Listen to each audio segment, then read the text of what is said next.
Your Eye on Annapolis daily news brief keeps you informed about what's happening in Annapolis, Anne Arundel County, and Maryland. Local news, local sports, local events, local opinion, and, of course, local weather. Your Eye on Annapolis daily news brief starts now.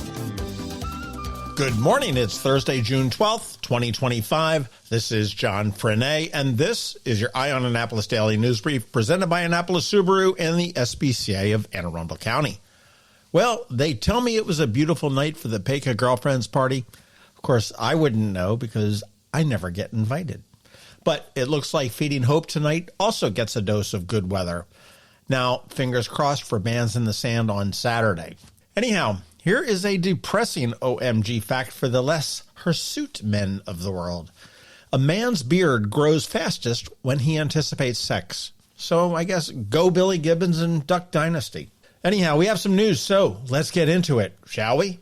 Yesterday, we told you about Alderman DaJuan Gay's arrest, and we've got some more information today that we dug up. Alderman DaJuan Gay was arrested during a traffic stop on June 10th here in Annapolis for supposedly a broken taillight, but court records show that the arrest actually stemmed from a deeper pattern of legal issues. Gay had a bench warrant out after failing to appear in court on June 4th for an April 8th citation issued in Arnold by Anne Arundel County Police. That citation included driving without a license, without insurance, without a valid registration, without valid tags, as well as an illegal window tint.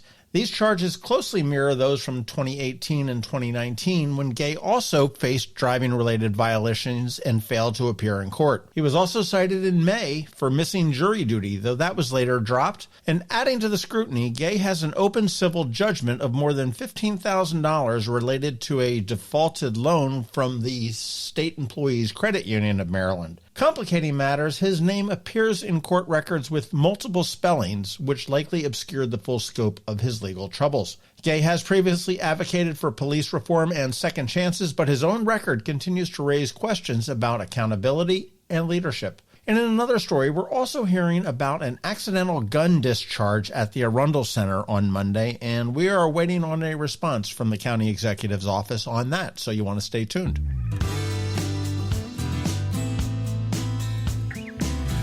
Eastport Rockin returns on June 28th for its 28th anniversary with a full day of music, food, and community fun in Eastport. The event runs from 11 a.m. to 8 p.m. and features nearly 40 local and regional bands across 4 different stages. The long-running festival has supported numerous local organizations over the years, donating more than $500,000 to groups like the Annapolis Maritime Museum, the Eastport Elementary School.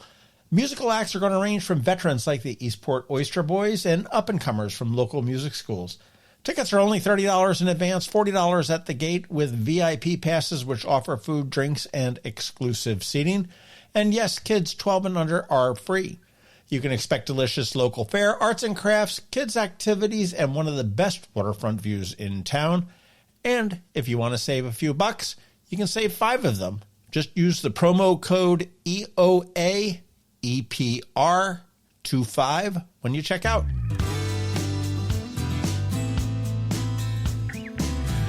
The Capitol is reporting about a political spat that has emerged between Harford County Sheriff Jeffrey Galler and Anne Arundel County Executive Stuart Pittman over comments that Pittman made on Fox 45 about ICE and the murder of Rachel Morin. Pittman criticized federal immigration agents, saying that they've interfered with local law enforcement and that deporting violent criminals without prosecution weakens justice. Galler fired back in a Facebook video accusing Pittman of misrepresenting facts and politicizing a tragedy. He noted that the killer, Victor Antonio Martinez Hernandez, was not deported 3 times, but instead apprehended at the border and sent back to Mexico 3 times. The exchange has reignited debate over immigration enforcement and local federal cooperation. Pittman stood by his position, emphasizing investment in law enforcement and support for due process through the justice system. Pittman also is the heir apparent to be the chair of the Maryland Democratic Party.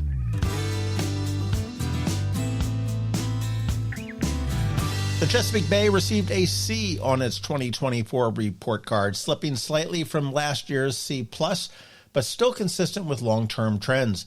The University of Maryland Center for Environmental Science presented the report at the Annapolis Maritime Museum. The overall score was 50%, down from 55%, with factors like record high temperatures and extreme rainfall contributing to the decline. These weather patterns increase runoff and pollution to the bay. The lower bay earned the highest grade of a B, while the upper eastern shore recorded the lowest with a D. The Chesapeake Bay watershed, which does span into New York and down into Virginia, scored a C+, with ecological indicators like seagrass and oyster recovery doing well, while economic and social equity indicators drag the average down. Officials emphasize that while progress is steady, challenges remain, especially from climate change. All the more reason to support all of the different advocacy organizations that are helping to save the bay.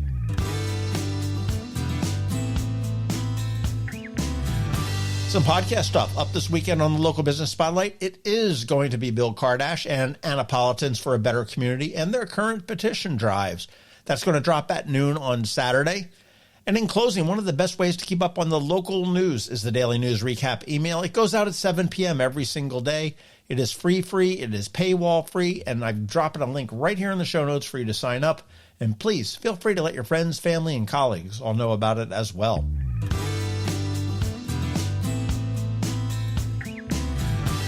And that is a wrap. As always, thank you for being you, and a thank you to our sponsors for the Daily News Brief: Annapolis Subaru, the SPCA of Anne Arundel County, Hospice of the Chesapeake, and Mathematics.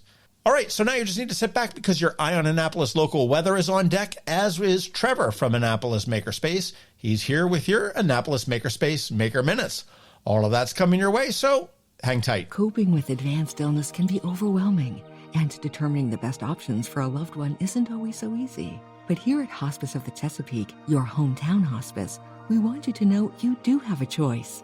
You can choose exactly who provides the care and the type of care you receive, and it's your decision when and where your loved one receives that care. We have served our community, family, and friends for over 40 years. We are there when you need us. Learn how we can help at hospicechesapeake.org. Next up, we're diving into today's Eye on Annapolis weather forecast. From sunny skies over the bay to storm warnings that could impact your plans, we've got the details to keep you ahead of the curve. Stay tuned. It's all coming your way in just a moment. Good morning. Here is your local weather forecast for the next couple of days as we head into the weekend. Today does bring hazy sunshine across Anne Arundel County with smoke from the distant wildfires still lingering in the upper atmosphere. Highs will climb to about 86 degrees today, and the evening will stay mild with lows around 68. Tomorrow will be warm and sticky with partly to mostly cloudy skies. Highs are expected to reach 84 degrees, and nighttime lows will settle near 70. We can expect some showers in the evening along with high humidity. Saturday brings a mix of sun and clouds with a chance of scattered afternoon and evening showers. Highs will top out at about 80 and lows will hover near 71. Not a total washout, but you'll want to keep an eye on the sky, especially if you're headed to Bands in the Sand. The block of rain has been shifting all week, so I am kind of hoping it shifts a little bit later and the event is able to go off as planned. The event is rain or shine. Looking ahead, Sunday could bring some showers, especially in the morning with highs in the low to mid 70s. The pattern continues early into next week with on and off rain chances and mild temperatures in the mid 70s. Summer's sticking around, but in that moody, unpredictable way that Maryland knows all too well. There you go. Enjoy the sunshine and make it a great day. Every week, makers, crafters, and educators hold events all over the area. Highlighting some of those, here's our Maker Minutes, brought to you by Annapolis Makerspace. Hey, this is Trevor from Annapolis Makerspace with this week's Maker Minutes. At iCode out in Gambrills, starting next week and running every week through the end of August, they have lots of coding classes for kids. Classes include programming topics such as Minecraft modding, Vex robot squads, drones, Artist Studio 2D and 3D design, Roblox, YouTube creator classes, and more. And Knits and Pieces off of Bestgate Road. Tonight, check out their Quick Socks, Learn to Knit Socks with DK Weight Yarn class. And Sunday, they have Fixing Your Mistakes. And registration is open for their basic sweater knitting class, making a super simple summer sweater, more comprehensive learn and knit classes, another Barocco Mystery Knit-Along group, as well as a Ginger Snap cardigan class coming up soon. At Local by Design, Wednesday, check out their Fused Glass Wall Pocket Vase workshop, and registration is open for their second session of their Beaded Earring workshop. At Art Farm in Annapolis, tonight they have a sketch night with a live model. Sunday, they have Vibe, Flow, and Chill Yoga. Monday, there's Postcards for Change. Creativity meets civic engagement, where you'll be crafting compelling postcards to send to our elected decision makers. Tuesday, there's Landscapes, a beginning watercolor pop-up workshop, and registration is open for more adult workshops, including more sketch nights, digital art, yoga and watercolor, jewelry and collage workshops, and more. And registration is open for Art Farm's Kids Summer Camps, running from June 23rd through August 22nd. At the Anne Arundel County Public Library System this week, today, Edgewater has Foraging 101. Tomorrow, Glen Burnie has a Lego Club. Saturday, Eastport Annapolis Neck has Build It with Lego. Crofton has Ask a Master Gardener. Maryland City has Science Saturdays with Water Rainbows. Bush Annapolis has Sew a Pillow Cover. And Mountain Road has Stitch and Chat. On Monday, Severna Park has Color Our World Craftapalooza. And Deal has a Pride Crafternoon. Tuesday, Glen Burnie has Little Artist Process Art. Linthicum has Cardboard Crafternoon. Severna Park has Mindful Making. Deal has Mocktails and Art Night with the Studio Ghibli theme. And Broadneck has the Broadneck Needle Crafters. And then on Wednesday, Linthicum has Cardboard Crafternoon with a morning session. Bush Annapolis has Sewing Basics for Teens and Young Adults. And Eastport Annapolis Neck has a Mad Hatters Knitting Club. Down in Davidsonville, check out the Annapolis Woodworkers Guild monthly meetup tonight. They meet on the second Thursday of every month.